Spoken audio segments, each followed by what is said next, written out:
വീണ വിജയൻ്റെ Exalogic company ED നടപടികൾ പുതിയ ഒരു തലത്തിലേക്ക് കടക്കുകയാണ്. അതിൻ്റെ ഏറ്റവും പ്രധാനപ്പെട്ട ഒരു പ്രശ്നമായി വരുന്നത് പിണറായി വിജയനിലേക്ക് ഈ അന്വേഷണം നീങ്ങുകയാണെന്നുള്ളത്. കാരണം വീണ വിജയനെ ചോദ്യം ചെയ്തപ്പോൾ വലിയ തോതിലുള്ള കാര്യങ്ങളൊന്നും അവർക്ക് കിട്ടിയിട്ടില്ലെന്നാണ് പറയപ്പെടുന്നത് EDക്ക്. അത് അറിവില്ലായ്മ കൊണ്ടായിരിക്കാം എന്നാണ് പറയപ്പെടുന്നത്. അത് മനഃപൂർവ്വം കേസ് വക്കീലന്മാരെ ഉപദേശം അനുസരിച്ച് എനിക്കൊന്നും അറിഞ്ഞോളാന്ന് പറയുന്നതാണ്. ഏതായാലും വീണയെ അറസ്റ്റ് ചെയ്തിട്ട് കാര്യമില്ല, വീണയ്ക്ക് പിന്നിലുള്ളവരെയും കൂടെ പിടികൂടിയിട്ട് മാത്രമേ കാര്യമുള്ളൂ എന്ന നിലപാടിലേക്ക് ED എത്തുമ്പോൾ അന്വേഷണം അല്ലെങ്കിൽ ഇത് സംബന്ധിച്ച് അടുത്ത ആൾ പിണറായി വിജയൻ തന്നെയാണ് എന്നുള്ള അവസ്ഥയിലേക്ക് എത്തിയിരിക്കുന്നു. അപ്പോൾ വീണ പ്രതിയായാൽ ആ പിണറായി വിജയൻ രാജിവെക്കാനുള്ള ധാരണയായിട്ടുണ്ട്.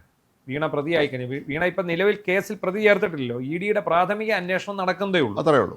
ഈ നടക്കുന്ന തെളിവുകൾ ശേഖരിച്ചിരിക്കുന്നു, ലോക്കറുകൾ തുറന്ന് പരിശോധിച്ചു, അക്കൗണ്ട്സ് പരിശോധിച്ചു, പിന്നെ അവരെ വിളിച്ചു വരുത്തി ഇതിനകത്ത് വ്യക്തത വരുത്തി മൊഴി രേഖപ്പെടുത്തി. 1 2 തവണയാണ് 11 മണിക്കൂർ ചോദ്യം ചെയ്തത്. അതിനുശേഷം വീണ്ടും നോട്ടീസ് കൊടുത്തിട്ടുണ്ട്, ഹാജരാകണമെന്നും പറഞ്ഞ് വീണ്ടും നോട്ടീസ് കൊടുത്തിരിക്കുന്നു. അങ്ങനെ വീണ വിജയനെതിരെ മൂന്നാമതും അവർ വീണ വിജയനെ വിളിച്ചു വരുത്തിയുള്ള ചോദ്യം ചെയ്യലിന് ED തയ്യാറെടുത്തുകൊണ്ടിരിക്കുകയാണ്. അതിനിടയിൽ പുറത്തു വരുന്ന ഏറ്റവും പ്രധാനപ്പെട്ട ഒരു വാർത്തയാണിത്. പിണറായി വിജയൻ പ്രതിപക്ഷ നേതൃസ്ഥാനം ഒഴിയേണ്ടി വരും, വീണ പ്രതിയേർക്കപ്പെടാൻ സാധ്യതയുണ്ട്. അങ്ങനെ വരുമ്പോൾ അതിന് ഇയാൾ ഒഴിഞ്ഞേ പറ്റൂ. ഒരുപക്ഷെ MLA സ്ഥാനം വരെ ഇയാൾ രാജിവെക്കേണ്ട ഒരവസ്ഥയിലേക്ക് കാര്യങ്ങൾ നീങ്ങുന്നു. കോടിയേരി ബാലകൃഷ്ണൻ ഇക്കാര്യത്തിൽ ഇതേ പാത പിന്തുടർന്നിരുന്നല്ലോ. ബിനീഷ് കോടിയേരിയുടെ പേരിൽ അന്ന് കേസും പ്രശ്നം പ്രതിയാർത്ഥമായ സംസ്ഥാന സെക്രട്ടറി സ്ഥാനത്ത് മാറിയിരുന്നല്ലോ. മകൻ ബിനീഷ് കോടിയേരി എന്ന പ്രതിയായപ്പോൾ ഇദ്ദേഹം സംസ്ഥാന സെക്രട്ടറി സ്ഥാനത്തും താൽക്കാലികമായി മാറി നിൽക്കുന്ന അന്നാന്ന് വിജയരാഘവന് ചുമതല കൊടുത്ത് ഈ തക്കം നോക്കി അദ്ദേഹം ഭാര്യ മന്ത്രിയും കൂടെ മന്ത്രിയാക്കി. അപ്പം അതാണ് ചാർജ് കൊടുത്തിരുന്നത്.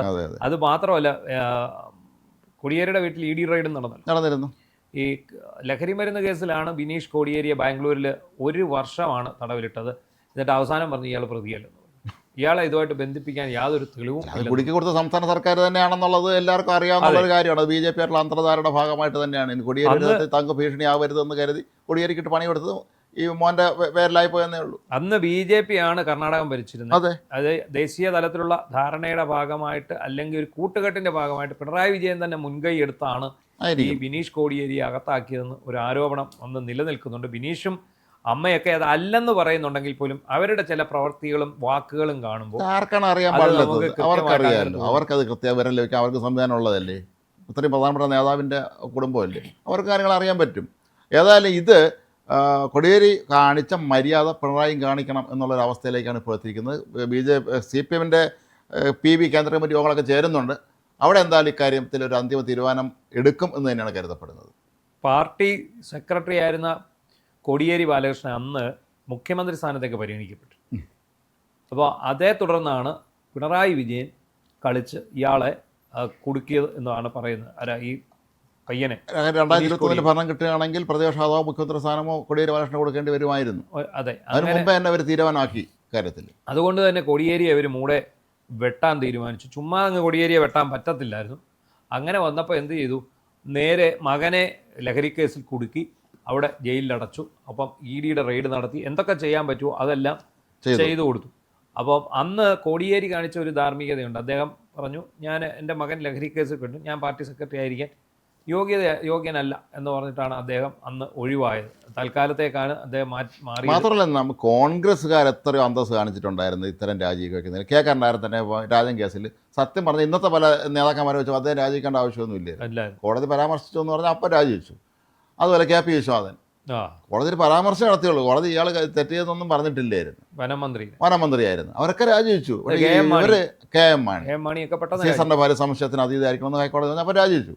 അപ്പോൾ ഇദ്ദേഹം ഞാൻ ഒരു കാരണവശാലും രാജിവെക്കും. അദ്ദേഹത്തിനെ കൈവക്കിയല്ലേ പ്രതിപക്ഷ നേതാവായത്. ഇദ്ദേഹം ആക്കരുത് എന്ന് എല്ലാവരും പറഞ്ഞ പോലെ ആകണമെന്ന് കൈവക്കിയതല്ലേ. അങ്ങനെ വോട്ടെടുപ്പ് നടക്കുന്നത്. ഓൺലൈൻ മീറ്റിങ്ങിൽ ആദ്യം ഇയാളെ ആക്കരുതെന്ന് പറഞ്ഞു, രണ്ടാമത് അയാളെ ആക്കിയതിന് ശേഷം നിയമസഭയിൽ തന്നെ അദ്ദേഹം വലിയ പരാജയമാണ്. ഇന്നലെ ഒരു ട്രോളാണെന്ന് തോന്നുന്നു കിടക്കുന്നത് കണ്ടു. രാവിലെ എണീക്കുന്നു, തേച്ചെടുത്ത ഷർട്ടും മുണ്ടും ഇടുന്നു, നിയമസഭയിൽ പോകുന്നു, അവിടെ വരുന്നവരെല്ലാം കാലും മടക്കി അടിക്കുന്നു, വയറ് നിറച്ച് കിട്ടുന്നു. വൈകിട്ട് വീട്ടിൽ വരുന്നു, വീണ്ടും പിറ്റേന്ന് ഇത് തന്നെ ആവർത്തിച്ചുകൊണ്ടേയിരിക്കും. കാരണം എന്ത് പറഞ്ഞാലും ബൂമറാങ് പോലെ തിരിച്ച് ഇവരുടെ നെഞ്ചത്തോട് മാസാണെന്നൊക്കെ പറഞ്ഞ് വെറുതെ ആണെന്ന് ഇപ്പോൾ മനസ്സിലായില്ല. അവിടെ സതീശനും സംഘവും നിരന്ന് നിൽക്കുകയാണ്, ഒരു രക്ഷയില്ലാത്ത രീതിയിൽ അട്ടിച്ച് നിരപ്പാക്കുകയാണ്. ഇപ്പം കാരണഭൂതനും വാഴ്ത്തുപാട്ടുകളും റീൽസും ഈ പറയുന്ന ചടുല വേഗത്തിലുള്ള ഗാനങ്ങളും ഒന്നും പിണറായി വിജയനെക്കുറിച്ച് ഉണ്ടാവുന്നില്ല. മാത്രവുമല്ല, ആദ്യത്തെ ഇ ഡി അറ്റാക്ക് ചെയ്തത് കഴിഞ്ഞതിന് ശേഷം പാർട്ടിക്കുള്ളിൽ പൊതുവെ ഇയാൾ ഒറ്റപ്പെട്ടിരിക്കുക. പാർട്ടി സമൂഹ മധ്യത്തിൽ അവഹേളിച്ചു എന്നുള്ളതാണല്ലോ. മാത്രവുമല്ല, ഈ തെരഞ്ഞെടുപ്പിനേറ്റ കനത്ത തിരിച്ചടി പ്രധാനപ്പെട്ട കണ്ണൂർ പോലുള്ള സ്ഥലങ്ങളിൽ പയ്യന്നൂരും തളിപ്പറമ്പിലെയും ഒക്കെ തന്നെ തൃക്കരിപ്പൂരിലേക്ക് പരാജയം, ഇതിനെല്ലാം അടിസ്ഥാന ഉത്തരവാദി പിണറായി വിജയൻ തന്നെയാണെന്ന് എല്ലാവർക്കും അറിയാമല്ലോ. അയാൾ കാണിച്ചു കൂട്ടിയ ഈ വിക്രികളും അയാൾ കൂടെ എന്ന ഈ ശിങ്കടികളുമാണെന്ന് എല്ലാവർക്കും അറിയാം, ഒപ്പം കുടുംബാംഗങ്ങളും. ഈ റിപ്പോർട്ടുകളെല്ലാം തിരുത്തിയിട്ടും രക്ഷയൊന്നുമില്ലല്ലോ. എല്ലാ ജില്ലാ കമ്മിറ്റികളിൽ നിന്നും ഏരിയ കമ്മിറ്റികളിൽ നിന്നും ഒക്കെ വന്ന തെരഞ്ഞെടുപ്പ് അവലോകന റിപ്പോർട്ട് ഒരു സൈഡിൽ കൂടി ഇരുന്ന് ഇദ്ദേഹം തിരുത്തി. ഇയാളും എം വി ഗോവിന്ദനും ഇവർ തിരുത്തൽവാദികളാണ്. എ ഡി അജിത് കുമാർ, പിണറായി വിജയൻ തിരുത്തലാണ്, റിപ്പോർട്ട് കൊടുത്താൽ തിരുത്തി കൊണ്ടുവിടാൻ പറയും. തിരുത്തിയിട്ട് അവരെ രണ്ടുപേരെയും വിമർശിക്കുന്ന ഭാഗം ഒഴിവാക്കിയിട്ട് അത് മൊത്തം വിമർശനം മുഴുവൻ പാർട്ടിയുടെ മണ്ടയ്ക്ക് വെച്ചു. കണ്ണൂർ ജില്ലാ കമ്മിറ്റി അമൂർത്തമായ പാർട്ടി നമ്മൾ പറയാറില്ല, അതെ, എന്താണെന്നുള്ള ആർക്കും അറിയില്ല, പാർട്ടിയാണ് എല്ലാം ചെയ്തത്. അങ്ങനെ ആ ഒരു രീതിയിൽ ഇത് ഇടപെട്ട് ഊരി വരികയാണ്. അങ്ങനെ ഊരി വരുന്ന സമയത്താണ് ഇപ്പം ഇ ഡി വീണ്ടും പിടിമുറുക്കിയത്. അപ്പോൾ ഇന്നത്തെ മനോരമ പത്രത്തിലുണ്ട്, വീണയുടെ ഏറ്റവും അടുത്ത ഒരാൾ പ്രതിയാകും എന്ന് പറഞ്ഞു. പിണറായി വിജയൻ എന്ന് നേരിട്ടങ്ങ് പറഞ്ഞാൽ പോരെ. ഇന്നിപ്പോൾ ചാനലുകളൊക്കെ അടിക്കാൻ തുടങ്ങിയിട്ടുണ്ട്. പിണറായി വിജയനെ പ്രതിയാകും. അധികാരത്തിരുന്ന പിണറായി വിജയനാണല്ലോ. പിണറായി വിജയൻ്റെ ആ അധികാരത്തിരുന്നുകൊണ്ട് ഉണ്ടാക്കിയ നേട്ടങ്ങളുടെ ഫലം മകൾക്ക് കിട്ടി, അത്രയേ ഉള്ളൂ. അത് എല്ലാവർക്കും, നമുക്ക് സാമാന്യ ബുദ്ധിയുള്ള ആർക്കും ചിന്തിക്കാന്നുള്ളതല്ലേ ഉള്ളൂ. ഇത് കൈക്കൂലിപ്പണമാണോ എന്നറിയാൻ വേണ്ടിയാണ് ഇവർ ശ്രമിക്കുന്നതാണ്. ഇന്നലെ നമ്മൾ ഈ വിഷയം ചർച്ച ചെയ്തതാണ്. ഇത് കൈക്കൂലിപ്പണം ആണോ എന്ന് അറിയാനില്ല. ഇത് കൈക്കൂലിപ്പണം തന്നെയാണ്. അതിന് സംശയം എന്താ ഉള്ളത്? അല്ലെങ്കിൽ പിന്നെ ഒരു തട്ടിക്കൂട്ട് കമ്പനി ഉണ്ടാക്കിയിട്ട് യാതൊരു സേവനവും ചെയ്യാതെ മാസം തോറും 8 ലക്ഷം രൂപ വീതം മാസപ്പടി കർത്തയുടെ കമ്പനി ഇത്രയും ശതകോടീശ്വരൻ്റെ കർത്തയ്ക്ക് ഈ വീണയുടെ ഈ തട്ടുകട സ്ഥാപനം കിട്ടുള്ളൂ. വേറെ എത്ര വലിയ വൻകിട സ്ഥാപനങ്ങൾ പറഞ്ഞ അവരുടെ സേവനം വേണ്ട. ഇപ്പം വീണ എന്ത് സേവനം കൊടുത്തു എന്ന് പറയുമ്പോൾ വീണ ഇന്ന സേവനം അവർക്ക് കൊടുത്തു. ടാലി, MS ഓഫീസ്, ഇതെല്ലാം എല്ലാ കമ്പ്യൂട്ടറിലും ഉണ്ട് ഈ പറഞ്ഞ സാധനം. അതിന് വീണ കൊടുക്കണമെന്നില്ല. അപ്പം അവിടെ പരിശോധിച്ചാൽ അറിയാം ഇത് വീണയാണോ ചെയ്തത്. കർത്തായുടെ കമ്പനി പരിശോധിച്ചാൽ അറിയാം. കാരണം ഇതിനൊക്കെ പ്രത്യേക സോഫ്റ്റ്വെയർ. മാത്രമല്ല, വീണയെ കഴിഞ്ഞ ദിവസം ഇ ഡി ചോദ്യം ചെയ്തപ്പോൾ ഇത് സംബന്ധിച്ച് സാങ്കേതികമായ ചോദ്യങ്ങൾ വെച്ചാൽ ഒറ്റ കാര്യത്തിൽ ഉത്തരം പറയാൻ അറിയില്ലായിരുന്നു എന്നാണ്. സാങ്കേതിക ടെക്നോക്രാറ്റാണ്, ആൾ ടെക്നോക്രാറ്റാണ്. ബേസിക് കാര്യങ്ങൾ പോലും അറിഞ്ഞുകൊണ്ടായിരുന്നാണ് പറയുന്നത്. കമ്പ്യൂട്ടർ കണ്ടിട്ടുണ്ടോ എന്ന് ഇ ഡി ചോദിച്ചാൽ അറിയാം. ഇതാണോ കമ്പ്യൂട്ടർ എന്ന് അത് കാണിച്ചിട്ടുണ്ടോ എന്നുള്ളതാണ് ചോദിക്കേണ്ടത്. എന്തായാലും സംഗതി ഗുലുമാലിലേക്ക് നീങ്ങുക, പിണറായി വിജയനിലേക്ക് തന്നെ പോവുകയാണ്. പിണറായി വിജയൻ പ്രതിപക്ഷ നേതൃസ്ഥാനം ഒഴിയേണ്ടി വരും, MLA സ്ഥാനം ഒഴിയേണ്ടി വരും. മുൻ മുഖ്യമന്ത്രി എന്നുള്ള പരിഗണന, അതുപോലെയുള്ള അതിൻ്റെ ആ ഒരു എന്താ പറയുന്നത്, കേരളത്തിലെ കമ്മ്യൂണിസ്റ്റ് നേതാക്കന്മാർ ഇമാതിരി അഴിമതി ആരോപണത്തിന് വിധേയനായ വേറെ നേതാവില്ല അവർക്ക്. അല്ല, ഇമാതിരി അഴിമതി കാണിച്ച വേറെ ആളില്ലല്ലോ. കാരണം ഇയാൾ എന്നോട്ട് തുടങ്ങിയതാ. ഇതിൽ മാത്രമല്ല, ഇപ്പം ലാവലിൻ കേസിൽ ഇപ്പോൾ സഖാക്കളെല്ലാം പൊക്കി പിടിച്ചുകൊണ്ടിരിക്കുന്നത്. ലാവലിൻ കേസ് പിണറായി വിജയൻ എന്തോ ചെയ്തു. അതിന് ലാവലിൻ കേസ് കോടതി വന്നിട്ട് വേണ്ടേ? EMS അന്തരിക്കുമ്പോൾ അദ്ദേഹം തിരുവനന്തപുരത്ത് സ്വന്തമായിട്ടൊരു വീട് പോലും ഇല്ലായിരുന്നു. ആ അവസ്ഥയാണ്. അതുപോലെ പലർക്കും ഈ നായരാർക്കും തിരുവനന്തപുരത്ത് വീടൊന്നുമില്ല. അദ്ദേഹത്തിന് കണ്ണൂരിൽ സാധാരണ നായർ കണ്ണൂരിൽ എവിടെയും കണ്ടുള്ളത് സാധാരണ വീടാണ്, അത് കൊട്ടാരമൊന്നുമല്ല. അപ്പോൾ ഇവരെല്ലാം ഈ കൊട്ടാരത്തിൽ ജീവിച്ചൊക്കെ ശീലിച്ചു. ഈ പിണറായി ഈ സംസ്ഥാന തലത്തിലേക്ക് എത്തിയോടുകൂടിയാണ് മൊത്തത്തിൽ വഴിമാറിപ്പോയത്. അല്ലെങ്കിൽ അതുവരെ പിണറായി ഒരു അച്ചടക്കമുള്ള പാർട്ടി പ്രവർത്തനം തന്നെയായിരുന്നു. ഒരുപക്ഷെ കുടുംബത്തിൻ്റെ സമ്മർദ്ദമൊക്കെ ആയിരിക്കും, അവർക്ക് ജീവിതം ആസ്വദിക്കണമെന്ന് അതേ ആഗ്രഹം വന്നു കാണും. അത് പലപ്പോഴും ഇതാണ് സംഭവിക്കാറുള്ളത്. ചിലർക്കൊക്കെ രാഷ്ട്രീയ പാർട്ടികൾ പണ്ട് അവർ ചെയ്ത ത്യാഗത്തിന് ഇത്തിരി സൂചിച്ചോട്ടെ എന്ന് ഒരു അനുമതി കൊടുക്കാറുണ്ടായിരുന്നു. പക്ഷേ ഇമാതിരി സൂചിക്കുക എന്ന് പറഞ്ഞാൽ അമ്മാതിരി വർത്തമാനം പറയരുതെന്ന് പുള്ളി പറഞ്ഞ പോലെയുണ്ട്. ഇതുമാതിരിത്തെ പരിപാടി ഇവർ ചെയ്യുമെന്ന് അവർ വിചാരിച്ചാണില്ലായിരിക്കും. ഈ മുരളി ഗോപി എഴുതിയ ലെഫ്റ്റ് റൈറ്റ് ലെഫ്റ്റ് എന്ന് പറഞ്ഞ സിനിമയാണ്. അത് പിണറായി വിജയനെയാണ് അതിനകത്ത് ശരിക്കും കൈതേരി സഹദേവൻ എന്ന് പറഞ്ഞത്. അതേ കഥാപാത്രത്തിൻ്റെ ഇയാളുടെ ജീവിതമായിട്ട് ഏറ്റവും ചേർന്ന് നിൽക്കുന്ന ഒരു സംഭവം തന്നെ. ഒന്ന് ആലോചിച്ച് നോക്കണം. അയാളുടെ ചെറുപ്പത്തിൽ അയാൾക്ക് അനുഭവിക്കേണ്ടി വരുന്ന ദുരിതങ്ങളെല്ലാം അതിനകത്ത് പറയുന്നുണ്ട്. അവസാനം ഈ കോടീശ്വരനായിട്ട് ഇയാൾ അട്ടിമറികൾ നടത്തി ആൾക്കാരെ കൊന്നു തള്ളി അയാൾ വലിയ സംഭവമായി മാറുമ്പോൾ അദ്ദേഹത്തിൻ്റെ ആ ഒരു ഫ്രസ്ട്രേഷൻ അയാൾ മാറ്റാൻ വേണ്ടി കുറേ ഡയലോഗുകൾ അടിക്കുന്നുണ്ട്. ആ ഡയലോഗുകൾ വെച്ച് നോക്കുമ്പോൾ ആ കഥാപാത്രത്തെ നമുക്ക് എപ്പോൾ കണ്ടാലും അവിടെ പിണറായി വിജയൻ അതിൽ ഏറ്റവും ഇവർക്ക് ആപ്റ്റായിട്ടുള്ള ഡയലോഗ് എന്നറിയാമോ?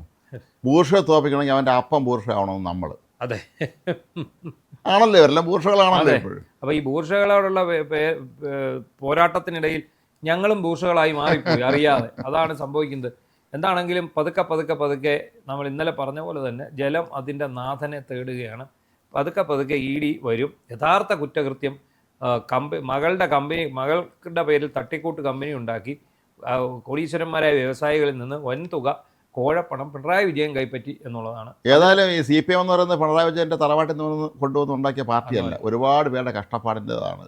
അങ്ങനെ ആ പാർട്ടി വിട്ടുകൊടുക്കാൻ അതിൻ്റെ അണികളും നേതാക്കളും ഇയാൾക്ക് വേണ്ടി ത്യാഗം സഹിക്കാനും ആരും തയ്യാറാവില്ല. അല്ല, ഇയാൾ ഈ കാര്യം നമ്മൾ ശ്രദ്ധിക്കണം, ഇയാളത് ഹൈജാക്ക് ചെയ്തു. സെക്കൻഡ് കുടുംബത്തിന്റെ വകയായി ആ പാർട്ടി പ്രൈവറ്റ് ലിമിറ്റഡായി. ഇപ്പൊ കോൺഗ്രസിന്റെ നെഹ്റു കുടുംബം ഹൈജാക്ക് ചെയ്തു എന്ന് പറയുന്നത് പോലെ CPM സെക്കൻഡ് കുടുംബം എടുത്തു, അത്രേ ഉള്ളൂ. CPM എന്ന് പറഞ്ഞാൽ അയാളുടെ ഒരു സ്വകാര്യ സ്വത്താക്കി. എനിക്ക് തോന്നുന്നു ഒരു ഘട്ടം കഴിയുമ്പോൾ മോനെ മോളെയൊക്കെ പാർട്ടിയിൽ കൊണ്ടുവരികയും അവരെ ഉന്നത പദവികളിൽ എത്തിച്ച് അടുത്ത മന്ത്രിയും കൂടുതൽ ആസ്തി സമ്പാദിക്കാൻ വേണ്ടിയുള്ള വകുപ്പുകളിലേക്കെല്ലാം കൊണ്ടുപോകാനിട്ടിരുന്നിരിക്കാം. മരുമകനെ എത്തിച്ചായിരുന്നല്ലോ. മരുമകനുണ്ട്, എന്നാലും ഈ മകളോ രാഷ്ട്രീയത്തിൽ ഇല്ലാത്ത കൊണ്ടാണ് ഈ മരുമകനെ ഇവിടോട്ട് ഈ മരുമകനെ ആക്കിയതും അയാളെ കൊണ്ട് ഇറക്കിയതും എല്ലാം അതിനു വേണ്ടിയാണ്. ഇത് തുടർന്ന് പോകാൻ വേണ്ടിയാണ്.